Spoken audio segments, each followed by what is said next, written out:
भारत के उत्तर प्रदेश के एक गांव का रहने वाला सीधा सादा भोला सा लड़का मयंक चौधरी किस्मत से सऊदी अरब के एक अमीर शेख के घर ड्राइवर की नौकरी करने पहुंचता है। मयंक अपनी सरलता और ईमानदारी के लिए जाना जाता है, लेकिन उसकी जिंदगी में एक दिन ऐसा मोड़ आता है जब उसे शेख की पत्नी सोफिया का पर्सनल ड्राइवर बनाया जाता है। सोफिया एक खूबसूरत, दिलकश और आकर्षक महिला थी। उसकी हर अदा लोगों को दीवाना बना देने वाली थी। सोफिया को देखते ही मयंक अनजाने में उसकी ओर खींचता चला गया। सोफिया की सुंदरता को देखकर मयंक अक्सर अपने होश खो देता था, लेकिन अपनी मर्यादा और जिम्मेदारी को ध्यान में रखते हुए वह हमेशा अपनी भावनाओं को दबा लेता। एक दिन जब शेख ऑफिस में था और घर पर केवल सोफिया और मयंक ही मौजूद थे, तब कुछ ऐसा हुआ जिसने मयंक की दुनिया हिला दी। एक दिन सोफिया बाथरूम में नहा रही थी और जानबूझकर अपना तौलिया बाहर छोड़ आई। सोफिया के मन में एक नटखट और शरारती विचार आया। उसने मयंक को आवाज दी, मयंक, क्या तुम मेरा एक छोटा सा काम कर सकते हो? तब मयंक ने विनम्रता से जवाब दिया, हाजिर हूं मैडम, बताइए क्या करना है। सोफिया ने मुस्कुराते हुए कहा, मेरा तौलिया बाहर छूट गया है, क्या तुम मुझे दे सकते हो प्लीज? मयंक असमंजस में पड़ गया। उसे आभास हो गया था कि सोफिया कुछ शरारत करने के मूड में है, लेकिन अपनी नौकरी और जिम्मेदारी के चलते वह ना नहीं कह पाया। जैसे ही वह तौलिया लेकर बाथरूम के दरवाजे पर पहुंचा, सोफिया ने दरवाजा खोला और अचानक उसका हाथ पकड़ लिया। मयंक को ऐसा महसूस हुआ जैसे उसे 440 वोल्ट का झटका लगा हो। उसका दिल जोर से धड़कने लगा और वह घबराहट में कुछ भी बोल नहीं पाया। सोफिया ने हल्का मुस्कुराकर कहा, मयंक, आज मैं तुम्हारी सारी शर्म खत्म कर दूंगी। तो दोस्तों, ये तो कहानी का महज एक छोटा सा हिस्सा है। इस दिलचस्प और भावनाओं से भरी रोमांटिक कहानी में आगे क्या होता है, ये जानने के लिए इस वीडियो को अंत तक जरूर देखें। यकीन मानिए, अगर आप इस कहानी को पूरा देखते हैं तो आपके दिल की धड़कन भी तेज हो जाएगी और आपका भरपूर मनोरंजन होगा। दोस्तों, अगर आपको यह कहानी पसंद आती है तो वीडियो को लाइक और शेयर करें और हमारे चैनल रोमांटिक हिंदी स्टोरी को सब्सक्राइब जरूर करें, ताकि हमारी सभी कहानियों की वीडियो सबसे पहले आप तक पहुंच सके। तो चलिए इस रोमांटिक कहानी को शुरू करते हैं। दोस्तों, आज की कहानी उत्तर प्रदेश के एक छोटे से गांव में रहने वाले मयंक चौधरी की है। मयंक एक साधारण से परिवार का लड़का था। उसके परिवार में माता पिता, बड़ा भाई विक्रम और खुद मयंक था। उसके पिता कपड़े की फैक्ट्री में काम करते थे, जिससे परिवार का खर्च आसानी से चलता रहता था। मयंक की मां एक गृहिणी थी जो घर को संभालती थी। विक्रम पढ़ाई में बहुत तेज था। उसने ग्रेजुएशन पूरी की और एक बड़ी मल्टीनेशनल कंपनी में नौकरी हासिल कर ली। उसकी नौकरी से घर की आर्थिक स्थिति और भी बेहतर हो गई। दूसरी ओर मयंक को पढ़ाई में कम और खेलकूद में ज्यादा रुचि थी। वह एक अच्छा क्रिकेटर बनना चाहता था। हालांकि परिवार का माहौल शांत और खुशहाल था। परिवार के सभी लोग एक दूसरे के साथ वक्त बिताते और मिलजुल कर रहते थे, लेकिन यह खुशी ज्यादा दिनों तक टिकने वाली नहीं थी। कुछ समय बाद मयंक के बड़े भाई विक्रम की शादी हो जाती है।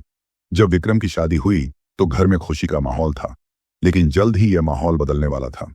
विक्रम की पत्नी को परिवार के साथ रहना पसंद नहीं था।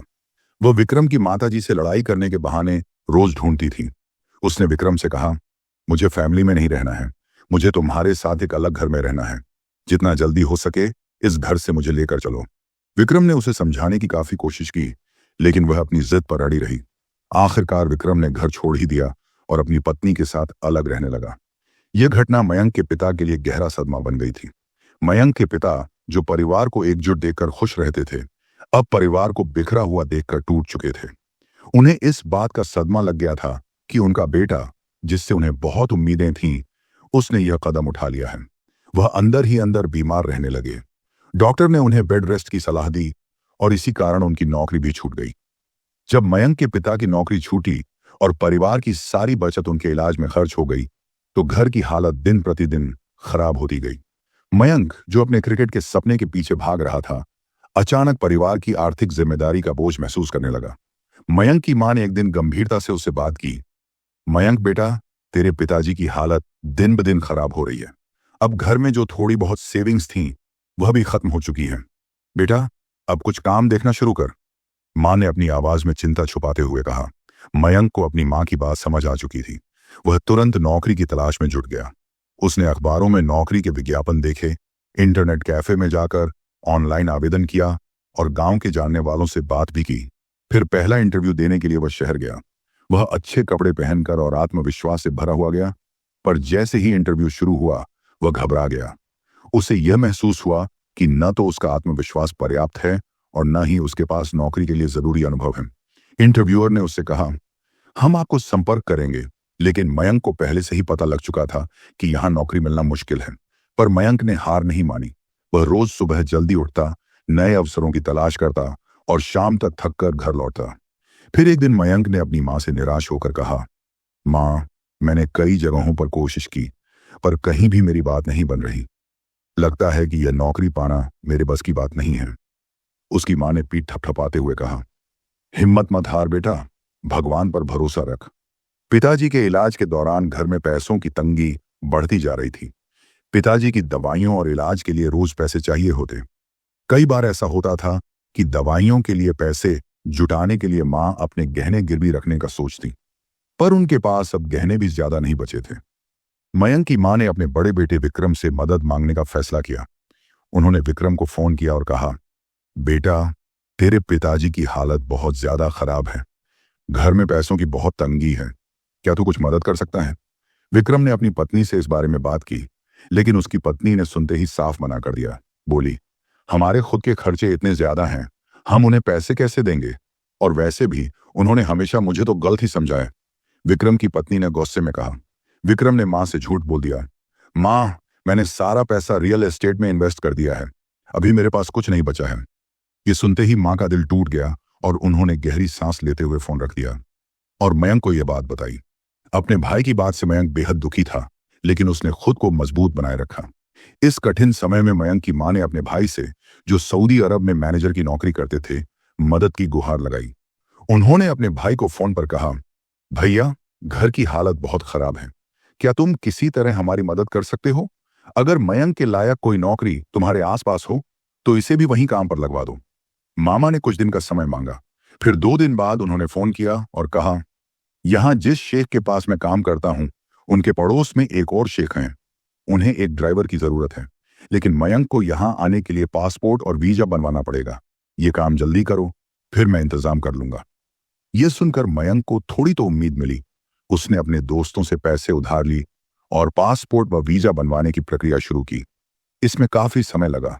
पैसे की तंगी पहले से ही थी और दोस्तों से पैसे मांगते समय मयंक को शर्मिंदगी महसूस होती थी। फिर एक दिन उसके दोस्त ने कहा, मयंक, अगर तुम विदेश जाकर नौकरी करोगे तो हम पैसे खुशी से देंगे, लेकिन यह पैसा लौट आना मत भूलना। मयंक ने दोस्तों से वादा किया कि वह जल्द ही पैसे वापस कर देगा। मयंक के पासपोर्ट और वीजा बनते ही उसकी मां ने उसे विदा किया। यह विदाई बहुत भावुक थी। मयंक की मां की आंखों में आंसू थे, लेकिन उनमें उम्मीद भी थी। उन्होंने कहा, बेटा, तुम्हारे पिताजी की हालत देखकर मुझे बहुत डर लगता है। मुझे भरोसा है कि तुम्हारे इस कदम से सब ठीक हो जाएगा। अपना ख्याल रखना और मेहनत करना। मयंक ने सिर झुकाकर मां के चरण स्पर्श किए। वह अपने सपनों और दिल में अपने परिवार की जिम्मेदारी लेकर सऊदी अरब के लिए रवाना हुआ। सऊदी अरब पहुंचते ही मयंक को ऐसा लगा जैसे वह किसी सपनों की दुनिया में आ गया हो। ऊंची ऊंची इमारतें, चौड़ी सड़कें और हर तरफ की चकाचौंध देखकर उसका दिल खुश हो गया। उसने अपने मामा जी को एयरपोर्ट पर देखा, जो उसे लेने आए थे। मामा जी ने मुस्कुराते हुए पूछा, कैसा लग रहा है यह शहर मयंक? मयंक ने उत्साहित होकर कहा, मामा, ऐसा लग रहा है जैसे मैं किसी जन्नत में आ गया हूं। यहां सब कुछ कितना सुंदर है। मामा उसे शेख के घर ले गए, जहां उसकी नौकरी की बात हुई थी। रास्ते में मामा ने समझाया, देखो मयंक, ये लोग अनुशासन और ईमानदारी को बहुत महत्व देते हैं। यहाँ का हर काम समय पर होता है और तुम्हें भी ऐसा ही करना है। शिकायत का कोई मौका नहीं देना। शेख के घर पहुंचते ही मयंक थोड़ा सा नर्वस था। यह घर किसी महल से कम नहीं था। बड़े बड़े झूमर, महंगे फर्नीचर और चारों तरफ चमक दमक। मामा ने मयंक का परिचय शेख से कराया। शेख ने कहा, देखो, यहाँ काम करने के कुछ नियम हैं। समय पर और ईमानदारी से काम करना जरूरी है। तुम्हारा काम मेरी पत्नी सोफिया को गाड़ी से घर लाना और ले जाना है। वह जहां भी जाना चाहें, मार्केट, मॉल, फंक्शन, पार्टी, तुम्हें उनके साथ रहना होगा। सुबह 10 बजे से शाम 8 बजे तक तुम्हारी ड्यूटी रहेगी। मयंक ने सिर हिलाकर हामी भरी। तभी अंदर से सोफिया आती हैं। उनकी खूबसूरती देखकर मयंक हैरान रह गया। उसकी आंखें वहीं ठहर गईं। सोफिया की उम्र करीब 30 साल थी, लेकिन उनकी आकर्षक मुस्कान और आत्मविश्वास ने मयंक को मंत्रमुग्ध कर दिया था। सोफिया ने मुस्कुराते हुए पूछा, क्या तुम ये काम कर पाओगे? जी, मैं पूरी कोशिश करूंगा, मयंक ने घबराते हुए कहा। सोफिया ने शेख से कहा, ठीक है, इसे कल से काम शुरू करने दें। मयंक ने सऊदी अरब में अपनी नई नौकरी के साथ जिंदगी की एक नई शुरुआत की। पहले ही दिन की बातों ने उसके दिल और दिमाग में हलचल मचा दी थी। शेख की पत्नी सोफिया की खूबसूरती, आकर्षक बदन और आत्मविश्वास से भरा अंदाज उसे किसी और ही दुनिया में ले गया। अगले दिन सुबह 10 बजे जब वह ड्यूटी पर पहुंचा तो सोफिया पहले से ही तैयार खड़ी थी। खुले बालों में वह ऐसी लग रही थी जैसे कोई फिल्म की हीरोइन हो। मयंक की नजरें कुछ देर तक उन पर टिक गईं, लेकिन उसने खुद को संभालते हुए कहा, गुड मॉर्निंग मैडम, गाड़ी तैयार है। सोफिया ने मुस्कुराते हुए जवाब दिया, गुड मॉर्निंग मयंक, चलो आज हमें मार्केट जाना है। मार्केट जाते समय सोफिया ने रेडियो ऑन कर दिया और एक रोमांटिक गाना चला दिया। सोफिया ने हंसते हुए कहा, मयंक, तुम्हें गाने पसंद हैं? मयंक ने हल्की मुस्कान के साथ कहा, जी मैडम, लेकिन मैं काम पर ज्यादा ध्यान देना पसंद करता हूं। सोफिया ने उसे छेड़ते हुए कहा, अरे, काम का गानों से क्या ताल्लुक, जिंदगी का मजा लेना चाहिए। मयंक सिर्फ मुस्कुरा दिया। वह यह समझ नहीं पा रहा था कि सोफिया की बातों का जवाब कैसे दे। अगले कुछ ही दिनों में सोफिया और मयंक के बीच बातचीत थोड़ी सहज होने लगी थी। सोफिया अक्सर उससे छोटी छोटी बातें पूछती, तुम्हारा गांव कैसा है, या तुम्हें यहां कैसा लग रहा है। मयंक अपनी झिझक के बावजूद सोफिया के सवालों का जवाब देता।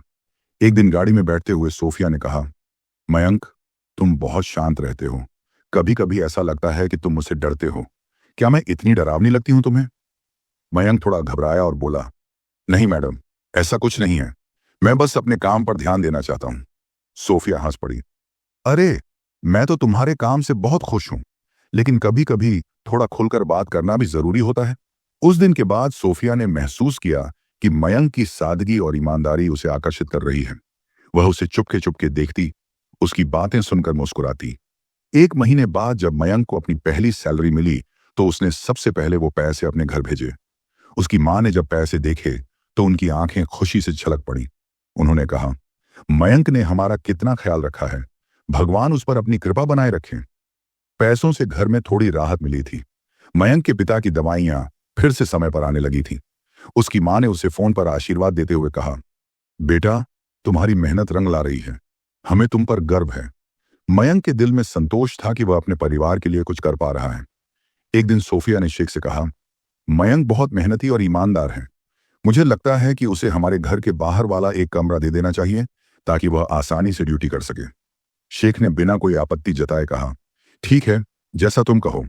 इस तरह मयंक को शेख के घर के बाहर वाला कमरा मिल गया। अब वह सुबह जल्दी ड्यूटी शुरू कर देता और कभी कभी देर रात तक भी ड्यूटी करता था। सोफिया और मयंक के बीच बातचीत अब और भी बढ़ गई थी। वह अक्सर गाड़ी में जाते समय उससे बातें करती, उसकी सादगी की तारीफ करती। एक दिन सोफिया ने गाड़ी में मयंक से पूछा, मयंक, क्या तुमने कभी किसी को पसंद किया है? मयंक थोड़ा चौंक गया और बोला, नहीं मैडम, मेरे पास किसी के बारे में सोचने का समय नहीं था। सोफिया ने मुस्कुराते हुए कहा, अच्छा, तो तुम्हारा दिल अब तक खाली है। कोई बात नहीं, शायद किसी दिन तुम्हें कोई ऐसा मिले जो तुम्हें बदल दे। मयंक इस बात का मतलब समझ नहीं पाया, लेकिन सोफिया के चेहरे पर एक अलग सी चमक थी। कुछ दिनों बाद सोफिया ने उससे कहा, मयंक, तुम बहुत अच्छे इंसान हो, तुम्हारी सादगी और ईमानदारी मुझे बहुत पसंद है। मयंक थोड़ा असहज हो गया और बोला, धन्यवाद मैडम। सोफिया ने उसे चिढ़ाते हुए कहा, अरे, धन्यवाद मत बोलो, मैं सच कह रही हूं, तुम मुझसे डरते क्यों हो? मयंक बोला, डरता नहीं हूं मैडम, बस आप मेरे मालिक की पत्नी हैं, इसलिए थोड़ा संभल कर रहता हूं। मयंक ने सफाई दी। सोफिया सोच रही थी, मयंक के करीब कैसे आऊं? वह शर्मीला था, इसलिए सोफिया अक्सर उसे मजाक में चिढ़ाती रहती थी, जब तुम्हारी शादी होगी तो अपनी पत्नी को कैसे खुश रखोगे? वह जानती थी कि मयंक में थोड़ी झिझक है और इसलिए वह उससे ऐसे सवाल करके उसे छेड़ती रहती थी। हर पत्नी को एक चीज चाहिए होती है, क्या तुम अपनी पत्नी को वो चीज दे पाओगे? मयंक ये बातें सुनकर अंदर ही अंदर मुस्कुरा रहा था। एक दिन सोफिया बाथरूम में नहा रही थी और उसने एक नटखट प्लान सोचा। उसने जानबूझकर अपना टॉवेल बाहर छोड़ दिया। अब सोफिया ने सोचा, आज मयंक के साथ कुछ ऐसा करूंगी कि वह कभी नहीं भूल पाएगा। सोफिया ने हल्के से आवाज लगाई, मयंक, मेरा टॉवेल बाहर छूट गया है, क्या तुम मुझे दे सकते हो? मयंक ने घबराते हुए जवाब दिया, ठीक है मैम, लाता हूं। मयंक ने टॉवेल उठाया और बाथरूम के गेट के पास आकर बोला, लीजिए मैम, आपका टॉवेल आ गया। सोफिया ने अंदर से कहा। मयंक, घर का मेन दरवाजा बंद है ना? मयंक बोला। मैम, बंद है तो क्या हुआ? सोफिया बोली। आज मुझे कुछ अलग दिखाना है, तुम्हें कोई बीच में डिस्टर्ब ना कर दे। मयंक बोला। मैम, मुझे आपकी बातें समझ में नहीं आती। टॉवेल ले लीजिए, मैं जाता हूं। सोफिया ने धीरे से दरवाजा खोला, टॉवेल लिया और मयंक का हाथ पकड़ लिया। उसकी आंखों में एक हल्की मुस्कान थी, लेकिन मयंक का चेहरा डर से लाल हो गया। वह घबराया हुआ बोला, अरे अरे मैम, क्या कर रही हो? मुझे तो कुछ समझ नहीं आ रहा। अगर शेख साहब को पता चल गया तो मेरा तो काम तमाम हो जाएगा। मेरे माता पिता के लिए मैं अकेला सहारा हूं। प्लीज मेरा हाथ छोड़ दो। लेकिन सोफिया ने उसे छोड़ने का नाम नहीं लिया। वह बोली, आज तुम्हारी सारी शर्म खत्म कर दूंगी। मयंक ने घबराते हुए कहा, बाहर कोई गाड़ी की आवाज आ रही है, प्लीज मुझे जाने दो मैम। आखिरकार सोफिया ने उसका हाथ छोड़ दिया। मयंक बाहर आ गया और उसकी हालत बुरी तरह से खराब हो गई थी, लेकिन अब वह थोड़ा सहज महसूस कर रहा था। कुछ ही दिनों बाद शेख ने बताया कि वह 1 हफ्ते के लिए दुबई जा रहा है। उसने मयंक से कहा, घर का ध्यान रखना और सोफिया का खास ख्याल रखना, किसी चीज की कमी ना हो। मयंक ने सिर झुकाकर कहा, जी शेख साहब, आप बेफिक्र रहें। अब घर में सिर्फ सोफिया और मयंक थे। सोफिया ने कुक को भी छुट्टी दे दी ताकि घर में कोई और ना हो। सोफिया के मन में कुछ चल रहा था। उस रात सोफिया ने मयंक से कहा, आज का खाना मैं खुद बनाऊंगी, बताओ तुम्हें क्या पसंद है? मयंक ने कहा, मैडम मैं तो सब कुछ खा लेता हूं, जो आपको अच्छा लगे वही बना लीजिए। सोफिया ने खाना बनाया और दोनों ने साथ में डिनर किया। सोफिया का चंचल स्वभाव और मयंक की मासूमियत उस रात एक अजीब सा माहौल बना रहे थे। खाने के बाद मयंक अपने कमरे में चला गया, लेकिन सोफिया के मन में हलचल मची हुई थी। वह करवटें बदलती रही, लेकिन नींद नहीं आ रही थी। आधी रात को वह मयंक के कमरे में गई। मयंक गहरी नींद में था। सोफिया उसके पास बैठ गई और उसके बालों पर हाथ फेरने लगी। मयंक की नींद खुली तो उसने सोफिया को पास बैठा देखा। वह नर्वस हो गया और बोला, मैडम आप यहां, कुछ हुआ है क्या? सोफिया ने मुस्कुराते हुए कहा, कुछ नहीं, बस तुमसे बात करने का मन किया। मयंक असमंजस में था। वह कुछ कहता इससे पहले ही सोफिया ने कहा, मयंक, मैं तुम्हें पसंद करने लगी हूं। तुम्हारी सादगी और ईमानदारी ने मेरा दिल जीत लिया है। मयंक यह सुनकर हैरान रह गया। उसने कहा, मैडम आप मजाक कर रही हैं, मैं तो सिर्फ आपका नौकर हूं। सोफिया ने उसकी आंखों में देखते हुए कहा, नौकर हो तो क्या हुआ, तुम भी एक इंसान हो, और प्यार में ये बातें मायने नहीं रखती। मयंक चुप रहा। वो समझ नहीं पा रहा था कि क्या जवाब दे। उस रात दोनों ने एक दूसरे से अपने दिल की बातें की। उस रात के बाद सोफिया और मयंक के बीच का रिश्ता दोस्ती से कहीं आगे बढ़ गया। दोनों ने एक दूसरे से वादा किया कि वे इस रिश्ते को गुप्त रखेंगे और शेख को कभी पता नहीं चलने देंगे। इस रिश्ते ने उनकी जिंदगी में एक नई रंगत भर दी थी। उस रात के बाद मयंक और सोफिया के बीच का रिश्ता गहराने लगा। उनका रिश्ता अब महज नौकर और मालकिन का नहीं रहा था। दोनों के बीच एक अजीब सी नजदीकी थी, जिसे शब्दों में बयां करना मुश्किल था। हर दिन उनके लिए एक नया रोमांच लेकर आता, पर यह सब मयंक के लिए आसान नहीं था। उसका सीधा साधा दिल हमेशा उसे याद दिलाता कि वह गलत कर रहा है। दूसरी ओर सोफिया की मोहक अदाएं और उसकी चंचल बातें उसे इस रिश्ते की ओर खींचती जा रही थीं। शेख अभी दुबई में था और यह मयंक और सोफिया को और करीब लाने का मौका था। एक शाम सोफिया ने मयंक को अपने कमरे में बुलाया। उसने एक खूबसूरत गाउन पहना हुआ था और उसकी आंखों में अजीब सी चमक थी। सोफिया ने कहा, मयंक, मुझे तुम्हारे साथ वाइन पीनी है। आज कोई डर, कोई झिझक नहीं, बस तुम और मैं। मयंक ने कहा, मैडम ये सही नहीं है। अगर किसी को पता चल गया तो हम बड़ी मुसीबत में पड़ जाएंगे। सोफिया ने मुस्कुराते हुए कहा, डरने की जरूरत नहीं। शेख यहां नहीं है और यह घर मेरा है। मुझे जो करना है मैं कर सकती हूं। तुम निश्चिंत रहो। उसने 2 गिलास वाइन भरकर मयंक को 1 गिलास थमा दिया। मयंक ने झिझकते हुए वाइन का पहला घूंट लिया। सोफिया ने उसकी आंखों में झांकते हुए कहा, मयंक तुम सच में बहुत मासूम हो। शायद इसीलिए मैं तुम्हें इतना पसंद करती हूं। पूरी रात दोनों ने एक दूसरे की बाहों में गुजारी और एक दूसरे में खो गए। अगले दिन की सुबह शेख के लौटने के बाद घर का माहौल थोड़ा बदल गया था। वह पहले जैसा हंसमुख और भरोसेमंद नहीं लग रहा था। उसकी आंखों में हर किसी के लिए अजीब सा संदेह था। मयंक ने महसूस किया कि शेख अब उसे ध्यान से देख रहा है। एक शाम जब सभी डिनर कर रहे थे, तभी मयंक ने झिझक भरी आवाज में कहा, साहब मुझे कुछ दिनों की छुट्टी चाहिए। मुझे अपने गांव जाना है। माता पिता की बहुत याद आ रही है। और घर पर कुछ जरूरी काम भी है। शेख ने चौंकते हुए पूछा, अचानक से? क्या सब ठीक है? मयंक ने जवाब दिया, जी साहब, सब ठीक है। बस लंबे समय से घर नहीं गया हूं, तो सोचा थोड़ा वक्त निकाल कर जाऊं। सोफिया ने तुरंत बीच में कहा, हाँ शेख, उसे जाने दो, आखिर परिवार भी तो जरूरी है। शेख ने सोफिया की ओर ध्यान से देखा और हल्की मुस्कान के साथ कहा, ठीक है, लेकिन जल्दी लौट आना, तुम्हारे बिना यहां काम अधूरा रहेगा। रात में जब शेख अपने कमरे में सो गया तो सोफिया मयंक के कमरे में जाती है और पूछती है, तुम अचानक क्यों जाना चाहते हो? मयंक ने गहरी सांस लेते हुए कहा, मैडम, मुझे डर लग रहा है। शेख साहब को मुझ पर शक हो रहा है। अगर मैं यहां रहा तो सब खराब हो सकता है। सोफिया ने उसकी आंखों में देखते हुए कहा, डरो मत, मैं हूं ना तुम्हारे साथ। शेख को कुछ पता नहीं चलेगा। मयंक ने सिर हिलाते हुए कहा, लेकिन यह खतरा उठाना सही नहीं है। मैं कुछ दिनों के लिए गांव जाऊंगा, इससे शेख का शक भी कम होगा। सोफिया ने थोड़ा निराश होकर कहा, ठीक है, लेकिन वापस जल्दी आना, मुझे तुम्हारी जरूरत है। मयंक अपने गांव लौट आया। घर पहुंचते ही उसने सबसे पहले अपने माता पिता के पैर छुए। माता पिता की आंखों में खुशी के आंसू थे। उनकी आंखों में अपने बेटे के लौटने की जो चमक थी, वह मयंक के दिल को सुकून देती थी। बेटा, तू आ गया, तुझे देखकर दिल को कितना चैन मिला है, उसकी मां ने गले लगाते हुए कहा। पिताजी ने मुस्कुराते हुए कहा, बेटा, तुम्हारे ऊपर हमें गर्व है। मयंक ने अपने माता पिता के साथ समय बिताया, उनकी छोटी छोटी जरूरतों का ध्यान रखा और घर के कामों में हाथ बटाया। वह गांव के पुराने दोस्तों से मिला, खेतों में गया।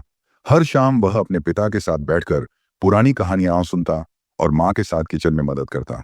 यह समय उसके लिए सुकून भरा था, लेकिन उसके दिल के किसी कोने में सोफिया की यादें हमेशा बनी रहती थीं। सोफिया बेचैन थी। वह मयंक को हर पल याद करती रहती और उसकी गैर मौजूदगी से अकेलापन महसूस करती। हर रात वह अपनी और मयंक की तस्वीरें देखती और उन लम्हों को याद करती जो उन्होंने साथ बिताए थे। एक रात उसने खुद से कहा, काश वह जल्दी लौट आए, लेकिन दोनों के बीच का फासला फोन पर होने वाली बातों से थोड़ा कम हो जाता था। सोफिया मयंक को कॉल करती और पूछती, तुम कब लौट रहे हो? मयंक, यहां सब तुम्हारे बिना सूना सूना लगता है। मयंक मुस्कुराते हुए जवाब देता है, सोफिया, बस थोड़ा वक्त और, घर के कुछ काम खत्म कर लूं, फिर अगले महीने में तुम्हारे पास सऊदी लौट आऊंगा। तब तक तुम्हें थोड़ा इंतजार करना होगा। सोफिया ने गहरी सांस लेते हुए कहा, ठीक है, लेकिन जल्दी आना, तुम्हारे बिना यह शहर भी वीरान लगता है।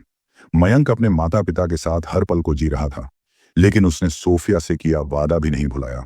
उसने अगले महीने तक के लिए अपने कामों को खत्म करने की योजना बनाई। गांव के शांत माहौल और माता पिता के प्यार से वह खुद को एक नई ऊर्जा से भरपूर महसूस कर रहा था। उधर सोफिया उसकी वापसी का बेसब्री से इंतजार कर रही थी। अंत में मयंक ने अपनी मां से कहा, मां, अब वक्त आ गया है कि मैं लौट जाऊं। वहां मेरी जिम्मेदारियां हैं और एक ऐसा रिश्ता है जो मेरी राह देख रहा है, लेकिन मैं जल्द ही वापस आऊंगा। मां ने उसकी बात समझते हुए कहा, जा बेटा, अपना ख्याल रखना और खुश रहना। यहां तेरे लिए दुआएं हमेशा करती रहूंगी। मयंक ने अपनी जिंदगी के दो सबसे बड़े हिस्से, अपने परिवार और सोफिया को साथ लेकर चलने की ठानी।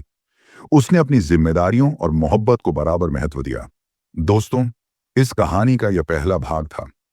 जल्दी ही इस कहानी का अगला भाग हम लेकर आएंगे। उस भाग में इससे आगे की कहानी सुनाई जाएगी और यकीन मानिए, इस भाग से ज्यादा मजेदार, रोमांटिक और दिलचस्प भाग 2 होने वाला है। दोस्तों, अगर कहानी अच्छी लगी हो तो वीडियो को लाइक और चैनल को सब्सक्राइब जरूर कर लें। आपसे जल्दी मिलूंगा अगली कहानी के साथ। धन्यवाद। Good bye.